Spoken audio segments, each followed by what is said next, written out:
Bueno, vamos a ver la segunda articulación que habíamos mencionado, que en realidad son dos, la femorotibial lateral y la femorotibial medial. Las superficies articulares son muy similares. En el fémur veíamos dos cóndilos bien desarrollados de ambos lados, uno lateral y otro medial, separados por una profunda fosa intercondilia. Ahí los pueden apreciar como ocupan la parte caudal de la extremidad del hueso, como una profunda fosa, ¿sí?, separa ambos cóndilos. Esta fosa va a ser donde se van a ubicar los ligamentos cruzados. Los ligamentos cruzados los menciono primero porque van a ser los que me separan, ¿sí?, las dos articulaciones que tengo que mencionar, la femorotibial lateral de la femorotibial medial. En la tibia, nosotros nos encontrábamos que la extremidad proximal tenía, ¿sí?, dos superficies articulares que eran plano-convexa, de manera que ya de antemano sabemos que no van a coincidir con los cóndilos. Estas superficies yo las puedo diferenciar claramente, ¿sí?, en una que va a ser la del lado lateral y otra más amplia que va a ser la del lado medial.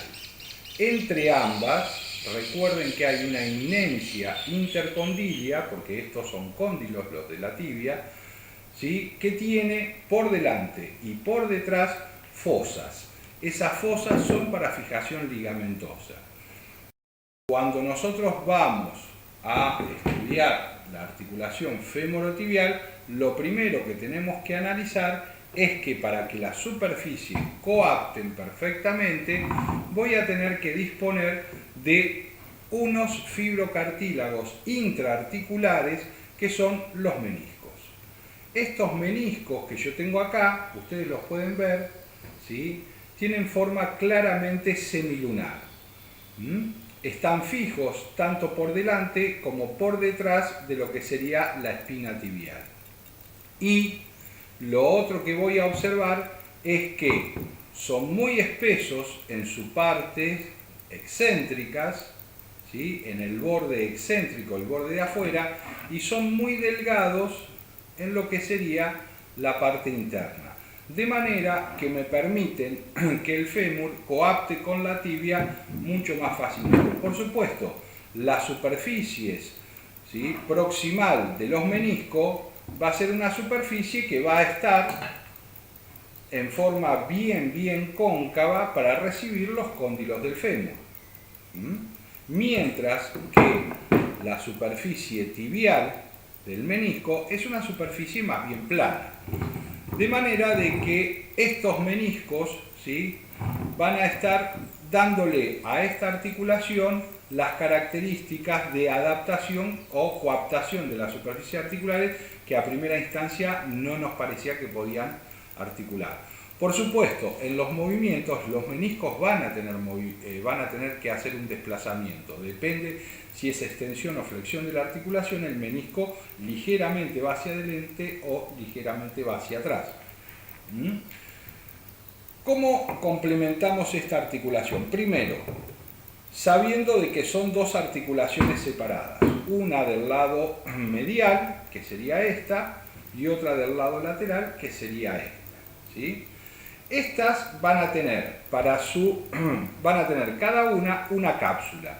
Esa cápsula, ¿sí?, hacia atrás va a estar reforzada por membrana fibrosa.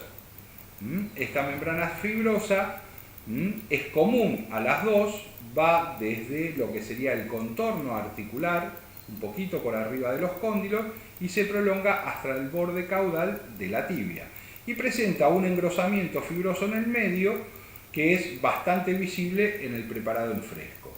La membrana sinovial es la que es independiente, una para cada una de las articulaciones. Se envuelve como si fuera un gorro a cada uno de los cóndilos y se prolonga entre los meniscos. Los meniscos a esta cavidad, a este saco articular de cada lado, lo van a subdividir parcialmente, en forma incompleta, por eso no tiene mucha importancia práctica, en un compartimiento proximal y un compartimiento distal. Los ligamentos colaterales que tiene la articulación son sencillos de observar. Acá tengo ¿sí?, el que está ubicado del lado medial. Y acá tengo el que está ubicado del lado, ¿sí?, lateral. Estos ligamentos colaterales los diferenciamos, por supuesto, en lateral y medial. El que ustedes ven, que es el del lado, ¿sí?, lateral, nace en el epicóndilo, ¿sí?, del fémur y se dirige hacia la cabeza del peroné.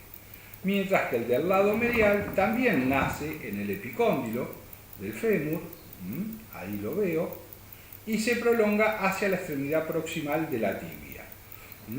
Hay un detalle.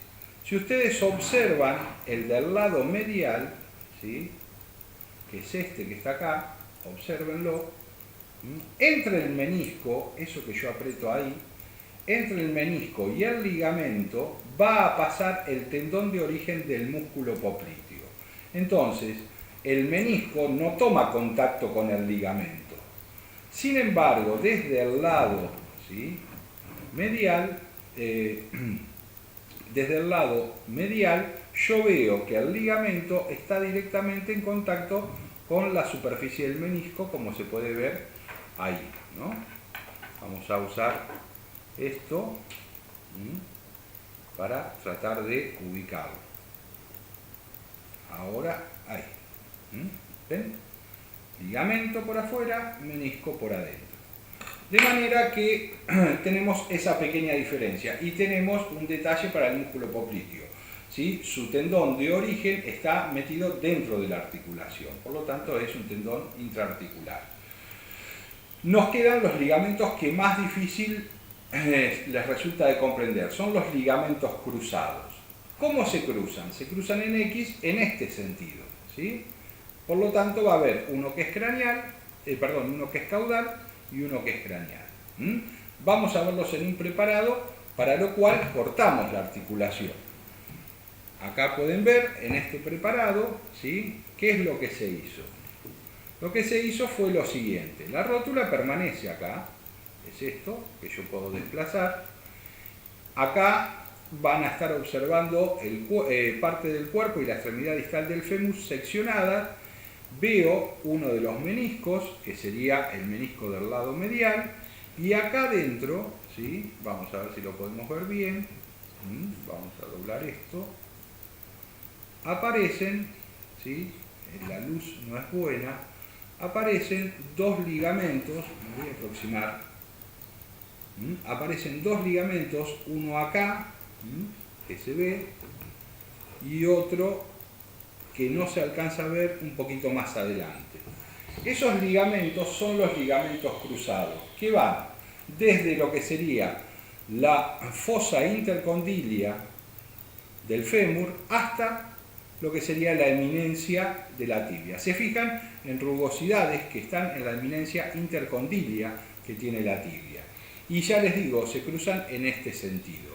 De manera que yo acá me encuentro con una articulación bastante, yo diría, compleja, porque estoy armando dos cavidades articulares separadas, en este caso por ligamentos que estarían entre ellas, y la sinovial lateral y la sinovial medial, es decir, la femorotibial medial y la femorotibial lateral, estarían, ¿sí?, a ambos lados de los ligamentos cruzados. Cuando terminamos de ver las articulaciones, vamos a tener un detalle importante. En cuanto a esto, me había olvidado de mencionarles que el menisco del lado lateral, ¿sí?, es este, que está acá, del lado que no se cortó, ¿sí?, presenta, aparte de la fijación a la tibia, una rama, ¿sí?, pueden ver ahí, una rama que sube y se fija en lo que sería la escotadura intercondilia o en esa incisura intercondilia. Esa rama se suele llamar ligamento meniscofemoral y la fijación de los meniscos en la tibia también se les da nombre. Son los ligamentos, ¿sí?, meniscales o meniscotibiales. Pero este en particular, que me une la parte caudal del menisco del lado lateral al fémur, se lo conoce como menisco femoral. Bien, el detalle que les quería contar antes de cortar este video, que ya se me está haciendo largo, es: si ustedes observan, ¿sí?, la extremidad distal del fémur van a ver que entre el labio medial, ¿sí?, de la tróclea y el cóndilo hay una continuidad articular. Obsérvenlo en todos los fémures que puedan ver. Pero entre el labio lateral y el cóndilo hay como una pequeña cresta que interrumpe la superficie articular de la tróclea y la separa del cóndilo correspondiente. ¿Esto qué es lo que significa? Significa de que en la mayoría de los equinos, y hablamos más del 80% de ellos, la cavidad articular, la bolsa, ¿sí?, sinovial que tiene la articulación fémoro-rotuliana está comunicada con la femorotibial del lado medial. Y solo en un 10, 15, 20% de los caballos se observa también la comunicación entre la lateral, el labio lateral, es decir, la femoro-rotuliana, con la femorotibial del lado lateral. ¿Estamos? Entonces, ese es un detalle importante porque muchas, ¿sí?, patologías se suelen tratar con inyecciones intraarticulares. Por lo tanto, es bueno saber en qué punto poder hacer la punción para inyectar, y en este caso estaríamos inyectando dos bolsas, ¿sí?, dos cavidades. Bien, llegamos a los 11 minutos, así que cortamos y vemos